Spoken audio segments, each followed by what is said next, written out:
असम के गोलपाड़ा डिस्ट्रिक्ट में एक छोटी सी नदी बहती है जिसका नाम है जिनारी। अब इसी जिनारी नदी के किनारे पर हमारे एक सब्सक्राइबर मृणाल भाई का गांव पड़ता है। अच्छा, एक चीज समझना कि ये जिनारी नदी ब्रह्मपुत्र नदी की ही एक ट्रिब्यूटरी है। मृणाल बताते हैं कि भैया पहले के टाइम पर हर साल बाढ़ की वजह से हमारे गाँव में भारी तबाही होती थी। हमारा खेती बाड़ी का बहुत ज्यादा नुकसान हो जाता था और इसी चीज से निपटने के लिए सरकार ने 2 बड़े कदम उठाए। एक तो नदी के किनारे पर फ्लड एम्बैंकमेंट रोड बनवाया, मतलब एक ऐसा रोड जो नदी के साइड पर से 1 से 3 मीटर ऊपर उठा हुआ रहता है। बेसिकली वो इसलिए बनाया जाता है कि नदी का पानी जब अपने उफान पर हो तो वो गांव के अंदर न घुस पाए। अब इसके अलावा सरकार ने स्लुइस गेट का भी निर्माण करवाया था, मतलब नदी के पानी के फ्लो को कंट्रोल करने के लिए एक गेटेड सिस्टम। तो अब हुआ ये कि मृणाल के गांव वाले दिन के टाइम में इसी स्लुइस गेट के पास मछली पकड़ने जाते थे, पर एक टाइम ऐसा आया जब इन गांव वालों की मछलियां चोरी होने लगी। इसी चक्कर में मृणाल के चाचा जी भी परेशान हो रहे थे। दोनों ने इसे निपटने के लिए डिसाइड किया कि मैं रात के टाइम जाकर ही मछली का जाल लगा दूंगा और सुबह होने से पहले उन मछलियों को अपने साथ लेके घर आ जाऊंगा। ना कोई रात के टाइम वहाँ पर होगा, ना उसे मौका मिलेगा मेरी मछलियाँ चुराने का। पर भाई साहब, किसी को भी अंदाजा नहीं था कि चाचा जी की ये प्लानिंग कितने बड़े हादसे को ट्रिगर करने वाली है।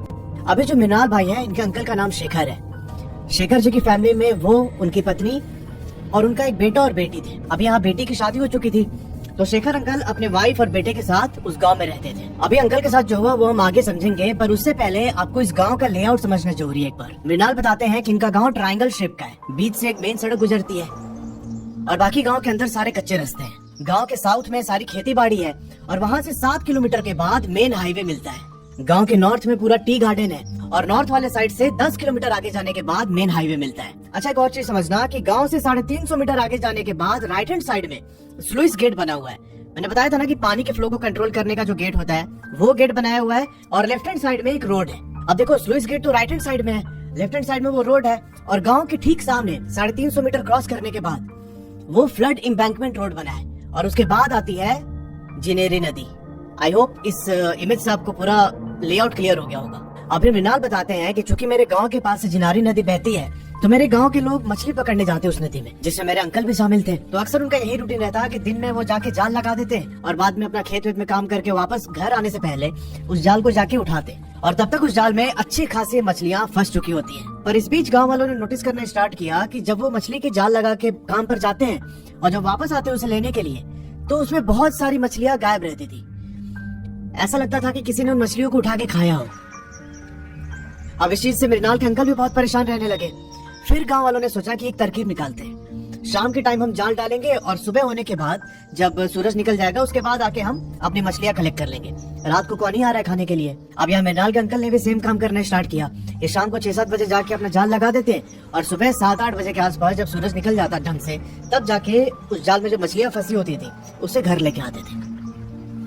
सब कुछ बढ़िया चल रहा था। मृणाल ये भी बताते हैं कि मछली पालन के अलावा जो वो स्लुइस गेट था, वहाँ से हमारे गांव के जो बच्चे थे वो नदी में कूद के नहाते और सिर्फ इनके गांव के नहीं, इनके आसपास के भी गांव के लड़के आते थे नदी में नहाने के लिए। अब देख रहे हैं यहाँ पे पैरेलली 2 चीजें चल रही हैं, मछली पकड़ने का काम और उसमें नहाने का काम। अब इसी दौरान दूसरे गांव के 3 लड़के एक दोपहर उसी स्लुइस गेट पे नहाने के लिए आते हैं। अब उन तीनों को काफी अच्छे से तैरना भी आता था। अब जो स्लुइस गेट के बाहर पानी बहता है वो काफी डीप है और बहुत ज्यादा साफ है। अब इसी चक्कर में जिन लड़कों को तैरने आता था वो लोग स्लुइस गेट से सीधा उस नदी में छलांग मारते, वहाँ पर अपना बहुत मस्ती से नहाते और फिर वापस चले जाते। अब जो ये 3 लड़के दूसरे गांव से आए हुए थे, ये लोग भी रेगुलर बेसिस पे वहाँ पर नहाने आते थे। तीनों काफी अच्छे तैराक भी थे।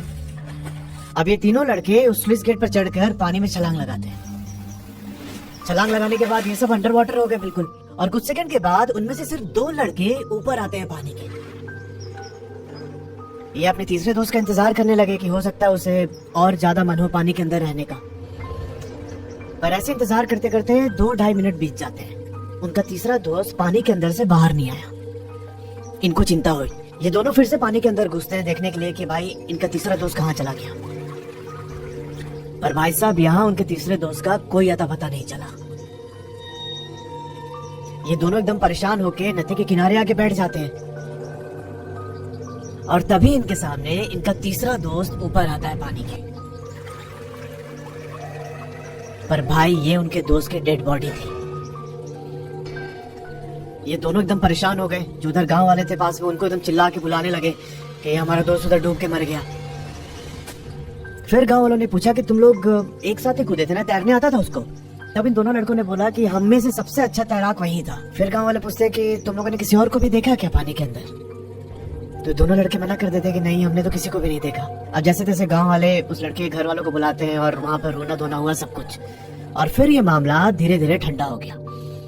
जब ये घटना हुआ था उसके 7-8-10 दिन तक तो कोई गया ही नहीं उधर नहाने के लिए, क्योंकि गांव वालों को एक चीज बहुत अच्छे से पता थी कि पास्ट में उस स्लुइस गेट के पास क्या हुआ था। वो अभी आपको आगे पता चलेगा वीडियो में। अब यहाँ गौर करने वाली बात ये है कि मृणाल के गांव वाले तो सावधान हो गए थे, और जो दूसरे गांव के लोग वहाँ पर नहाने आते थे उनको तो बहुत ज्यादा पता नहीं थी इस घटना के बारे में। वो लोग वहाँ पर नहाने आते रहे। अब जो लोग आते थे उनको पता चलती थी कि भाई ऐसा ऐसा हुआ, एक बच्चा डूब के मर गया है। अब ये बात जो दूसरे गांव के लोग वहाँ पर नहाने आए हुए हैं वो जाके अपने गांव में बताते या नहीं बताते इसकी कोई गारंटी नहीं थी। इसी चक्कर में दूसरे गांव के लोग वहाँ पर नहाने के लिए आते रहे। अब होता यह है कि उस घटना के 9 दिन के बाद 2 और लोगों की डेड बॉडी मिली उसी स्लुइस गेट से, पर ये दोनों दूसरे गांव के थे। तब मृणाल के गांव वालों ने ये डिसाइड किया कि भाई हमें यहाँ पर एक बोर्ड लगाना पड़ेगा, मतलब ढंग से स्ट्रिक्टली मना करना पड़ेगा बाकी लोगों को यहाँ नहाने से। तो उन लोगों ने जगह जगह बोर्ड लगा दिए कि यहाँ पर नहाने के लिए ना है, यहाँ नहाना खतरनाक है। अब इस घटना को बीते 1.5 साल हो गए। इस बीच स्लुइस गेट पर शाम ढलने के बाद कोई आता जाता नहीं था और ना ही कोई इसमें नहाने के लिए जाता। पर 1.5 साल के बाद धीरे धीरे जो है ये मैटर ठंडा पड़ने लगा। अब इस दौरान गांव वालों ने किसी और हादसे के बारे में नहीं सुना, तो इनको लगा कि ठीक है, हो सकता है वो जो 3 डेथ हुई थी वो उनके अपने गलती के कारण हुई होगी। हम लोगों ने फालतू में इसको किसी और चीज से जोड़ दिया, और इसी थिंकिंग के साथ इन्होंने दोबारा उस स्लुइस गेट में जाके नहाने का काम स्टार्ट किया। दिन में जाते थे लोग नहाने के लिए और वहीं जो है अपना मछली का जाल लगा देते थे। शाम को आते तो जाल में मछलियां होती और मछलियों को लेके लोग घर आते थे। पर अभी जो आपको मैंने पहले बताया था कि उनके जाल से मछलियां गायब होने लगी, वो प्रेजेंट डे की बात है, 2024 की। जो उन बच्चों की डेथ हुई थी वो 2022 की घटना है। तो अब जो भी आप सुनेंगे ये सब 2024 में हो रहा है। अब यहाँ मृणाल के अंकल ने भी नोटिस करना स्टार्ट किया कि पहले ही जितनी मछलियां पकड़ते थे दिन के टाइम पे, अब उतनी मछलियां जाल में नहीं आती। मतलब कोई ना कोई तो है जो ये मछलियों को चुरा रहा है। तो इन सारे गाँव वालों ने मिलकर डिसाइड किया कि ठीक है, हम एक काम करेंगे, हम शाम के 6-7 बजे के आसपास जाके वहाँ पर मछली का जाल डाल देंगे, और जब सुबह होगी 8, साढ़े 8, 9 बजेंगे तब हम अपनी मछली पकड़ के वापस घर ले आएंगे। रात के टाइम कौन ही जाएगा चुराने के लिए, ऐसे भी रात को स्लुइस गेट के पास जाने से लोग कतराते हैं। मृणाल के अंकल ने भी सेम काम किया। 2-4-5 दिन इन्होंने देखा कि भाई अब मछलियां प्रॉपर तरीके से जाल में आ रही है, इनके नंबर भी बढ़िया है और अब इन्हें कोई चुरा नहीं रहा। सारे गाँव वाले बहुत खुश थे, पर उनकी ये खुशी ना ज्यादा दिन तक बरकरार नहीं रहती है। अभी 1 हफ्ते ही बीते थे, फिर से वो घटना होनी स्टार्ट हो गई। गांव वाले शाम के टाइम जाके जाल डालते और जब सुबह लेने जाते हैं तो देखते हैं कि भाई जाल में 2-4-5 मछलियां हैं। जहाँ पर 15-20 मछलियां होती थी वहाँ 2-4-5 मछलियां हैं। अब यहाँ गांव वालों को लगने लगा कि हमारे गांव के अंदर ही कोई चोर है। वो सुबह होते ही हमसे पहले पहुंच जाता है जाल के पास और वो मछलियां चुरा के लेके चला जाता है वहाँ से, क्योंकि ये लोग तो सूरज निकलने के थोड़ी देर के बाद पहुंचते थे ना। अब गांव वाले इस चीज से बहुत परेशान रहने लगे। इनको समझ में नहीं आ रहा था कि क्या किया जाए, क्या सॉल्यूशन है इसका। अब यहाँ जो मृणाल के अंकल थे वो एक शाम उसी स्लुइस गेट के पास से होकर वापस अपने घर आ रहे थे, और इन्होंने उस टाइम पर ना स्लुइस गेट के अंदर बहुत सारी मछलियां देखी एक साथ। इनकी आंख में एकदम चमक आ गई कि भाई इतनी सारी मछलियां हैं। तो इन्होंने ना एक दिमाग लगाया कि ये सारी मछलियां मैं कैसे पकड़ सकता हूँ। अब एक चीज समझना कि स्लुइस गेट के जस्ट पास उन्होंने मछलियां देखी थी। वो एक ऐसा एरिया था जहाँ गाँव वाले अभी भी नहीं जाते थे मछली पकड़ने। वो स्लुइस गेट से थोड़ी दूर पर ही अपना जाल लगाते थे। पर अंकल को आइडिया आया कि अगर मैं स्लुइस गेट के बिल्कुल पास में अपना जाल लगाऊंगा और सुबह होने से पहले ही आके वो जाल अपना इकट्ठा कर लूंगा तो बहुत सारी मछलियां फंस जाएंगी। अब उनको लगा कि भाई इनका आइडिया बहुत सॉलिड है और ये किसी से ये चीज शेयर नहीं करना चाहते थे कि अगर मैंने गांव वालों को ये बात बताई तो बाकी गांव वाले भी अपना जाल लगा देंगे। अब ये सोच के अपने आइडिया को अंजाम देने के लिए वो मन ही मन प्लानिंग करने लगे। अब सुनना ध्यान से एकदम आगे क्या होता है। अब यहाँ मृणाल के अंकल अगले दिन शाम के 6 बजे उस स्लुइस गेट के पास अपना जाल लेके जाते हैं। इन्होंने अपने साथ एक झोला भी रखा हुआ था। अंकल यहाँ अपना जाल डालते उस जगह पे और देखते ही देखते 2-3 मछलियां ना जाल में फंस गई। अब अंकल बड़े खुश हो रहे थे कि यार अभी मतलब 10 मिनट ही खड़ा रहा मैं, इतनी 2-3 मछलियां आ गई जाल में, तो पूरे रात भर में तो पता नहीं यहाँ पे कितनी मछलियां फंस जाएंगी। तो ये ना वहीं पर 1-1.25 घंटे तक खड़े रहे कि ठीक है थोड़ी सी और मछलियां फंस जाएंगी तो मैं उनको लेके अपने साथ घर चला जाऊंगा और बाकी जाल यही छोड़ दूंगा। होता भी ऐसे ही है। कोई 7:30 के आसपास अंकल ने देखा कि भाई 8-9 मछलियां जाल में फंस चुकी है। ये उन मछलियों को अपने झोले में रखते हैं और जाल दोबारा पानी में डाल के वो झोला उठाते हैं और सीधा अपने घर के लिए निकल जाते हैं। अब यहाँ मृणाल के अंकल पूरे रास्ते यही सोचते रहे कि यार अभी 1 घंटे में इतनी मछलियां मिल गई हैं तो रात भर में तो बहुत सारी आ जाएंगी, और वो ये सोच सोच के बहुत खुश हो रहे थे। अभी अपने घर वापस आ गए, अपनी बीवी को मछलियां दे, बोले कि बनाओ इससे, और मछली चावल खा के चुपचाप सो जाते।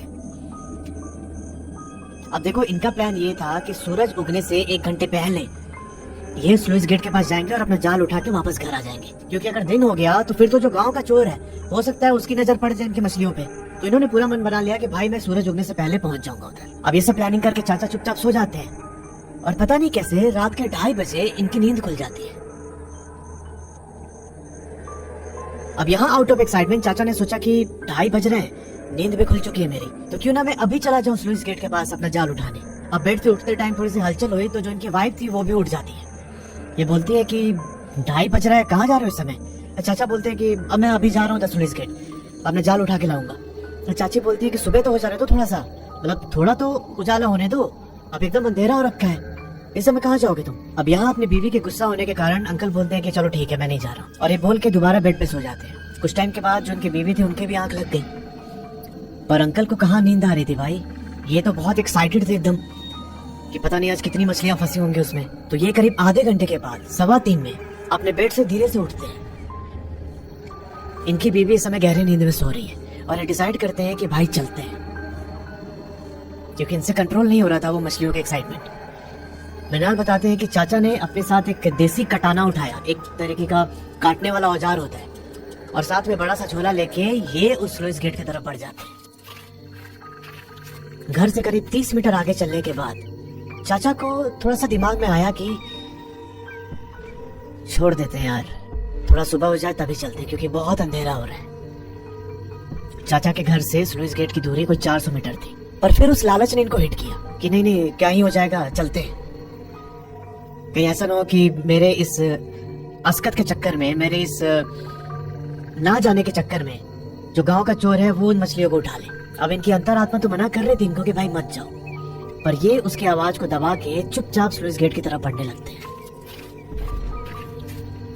अच्छा हाँ, यहाँ पर अंकल ने अपने साथ एक टॉर्च भी लिया था। अब ये टॉर्च की रोशनी में धीरे धीरे आगे बढ़ रहे थे और अपने घर से कोई 350 मीटर चलने के बाद ये पहुंच जाते हैं उस फ्लड एम्बैंकमेंट रोड के ऊपर।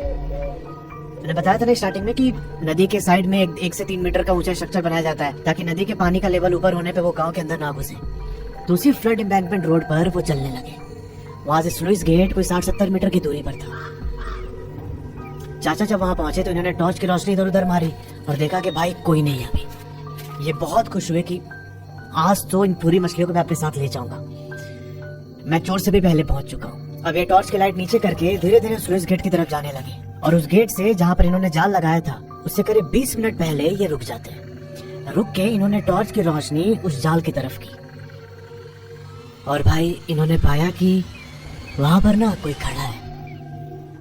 अंकल का यहाँ दिमाग ठनक गया, उनको लगा कि जो हमारी मछली चोरी करके ले जाता है शायद वही आया है दोबारा मछली चोरी करने। अंकल रोड की साइड पर चलते हुए थोड़ा सा और करीब जाते हैं जाल के और भाई इन्होंने देखा कि वो जो भी इंसान है ऊपर से नीचे तक उसने खुद को व्हाइट चादर में लपेट रखा है और इस टाइम ना वो जमीन पर नहीं बल्कि पानी के अंदर उतरा हुआ है जहाँ पर अंकल का जाल लगा था और उस जाल से मछली उठा रहा था। अब इस पॉइंट पर अंकल ने एक बहुत ही अजीबोगरीब चीज एक्सपीरियंस की। ये बताते हैं कि जब भी ये टॉर्च उस आदमी की तरफ मार रहे थे तो उसकी रोशनी में ये देख पा रहे थे कि वो आदमी चुपचाप पीठ इनकी ओर करके खड़ा होता है और जैसी टॉर्च की रोशनी नीचे करते हैं ये पाते हैं कि भाई वो जाके जाल से मछलियां चुरा रहा है। इनको लगा कि शायद मुझे कुछ भ्रम हो रहा है। इन्होंने 4-5 बार ये चीज किया और सेम वही रिपीट होता है। करीब 5 मिनट तक ये चुपचाप वहां खड़े होकर उस आदमी को ऑब्जर्व करते रहे। लाइट पड़ती तो एकदम सीधा खड़ा मिलता और लाइट नीचे करने पर वो जाके मछलियां उठाने लगता। अब अंकल यहाँ पर एकदम चिढ़ के बोलते हैं कि कौन हो तुम, मेरी मछली को चोरी कर रहे हो?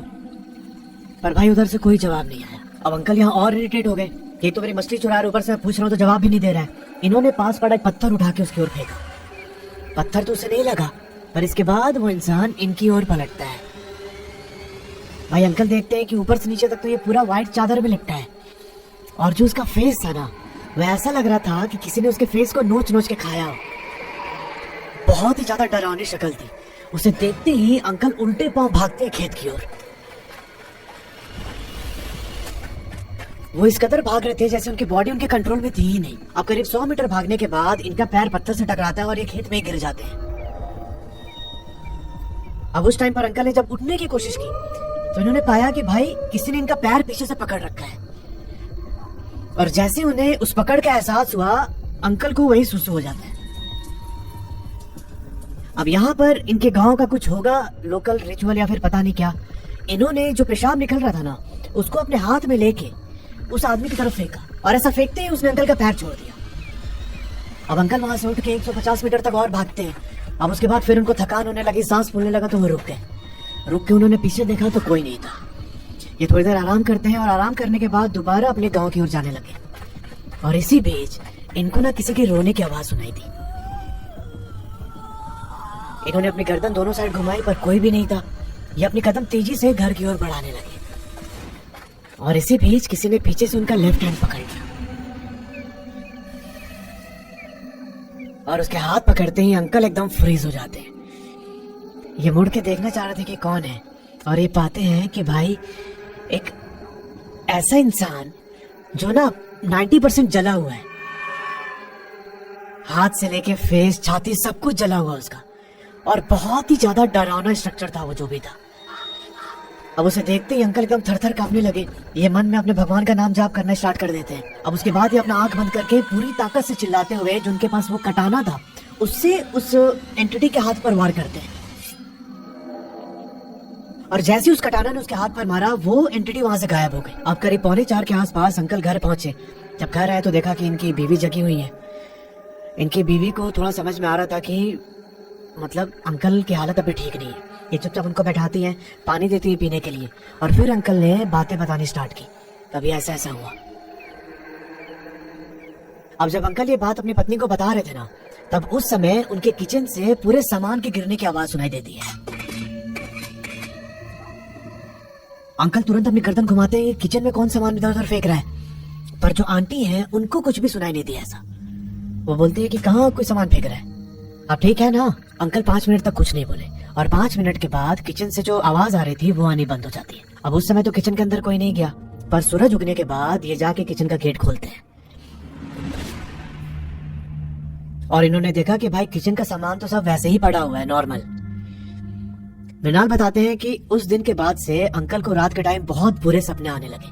इनकी तबीयत बहुत ज्यादा खराब रहने लगी और करीब 2-3 महीने तक ये पति पत्नी हॉस्पिटल के चक्कर काटते रहे। उसके बाद ये लोग गांव के पास ही एक श्री हरि मंदिर है, तो उनके पुजारी से मिलने जाते हैं। तब पुजारी ने बताया कि भाई आपने उस टाइम पर अपने मन में भगवान का नाम स्मरण किया, इसके वजह से आप जिंदा है। उन्होंने वहाँ पर इनके लिए कुछ पूजा की और हाथ में एक धागा बांधा और बोला कि आप कभी भी अकेले उस एरिया में मत जाइएगा। और अब अंकल की उस घटना के बाद कोई भी रात के टाइम, मतलब जब सूरज ढल जाता है, कोई भी उधर नहीं जाता स्लुइस गेट की तरफ। अब एक बार जानते हैं इसकी बैक स्टोरी। 2-3 पॉसिबिलिटी है, ठीक है, आप लोग सुनना एकदम ध्यान से। मृणाल बताते हैं कि 2017 में गवर्नमेंट ने यहाँ पर स्लुइस गेट बनाना स्टार्ट किया था। 3 साल तक काम चला और 2020 में फाइनली 90% काम कंप्लीट हो गया था। अब जब ये प्रोजेक्ट अपने फाइनल स्टेज में था, तब उसी दौरान एक वर्कर स्लुइस गेट से नीचे गिर जाता है और नीचे गिरने की वजह से उसकी डेथ हो गई। अब वो स्लुइस गेट तो जैसे तैसे बन के तैयार हो गया, पर उसके बाद से ही गांव वालों ने नोटिस किया कि उस वर्कर की आत्मा आए दिन किसी न किसी गांव वाले को हॉन्ट करती थी। उस स्लुइस गेट के पास कभी किसी को 30-30 फीट का शैडो दिखाई देता, कभी वहाँ पर लाल आंखें दिख जाती, और कभी कभार जब गाँव के लोग मछली पकड़ के वापस अपने घर लौट रहे होते तो इनको एहसास होता कि कोई इनके पीछे पीछे इनके घर तक आ रहा है। पर उस दिन जो चाचा के साथ हुआ उसकी कंफर्मेशन किसी को नहीं है कि वो उस वर्कर की ही आत्मा थी या जो 3 लोग उस स्लुइस गेट के पास मरे थे उनकी स्पिरिट है। एग्जैक्ट किसकी है ये किसी को खोज खबर नहीं है। चाचा ने जब उसे लास्ट टाइम देखा था तो उसका 90% शरीर जला हुआ, चेहरा इतना गंदा बिगड़ा हुआ कि ये समझ ही नहीं पाया कि वो है कौन। मृणाल बताते हैं कि मेल लिखते टाइम जब मैं चाचा से बात कर रहा था, जब मैं डिस्कस कर रहा था ये सब, तो चाचा उस टाइम भी उस इंसिडेंट को याद करके एकदम मतलब सन्न रह गए। तो उस घटना का इम्पैक्ट आज तक उनके चाचा के ऊपर है। ये थी पूरी कहानी यार। अगर आपके जानने वैसे कोई घटना हुई है तो नीचे जो ईमेल आईडी आ रहा है उस पर आपने कहानी मुझे भेज सकते हैं। Thanks for watching.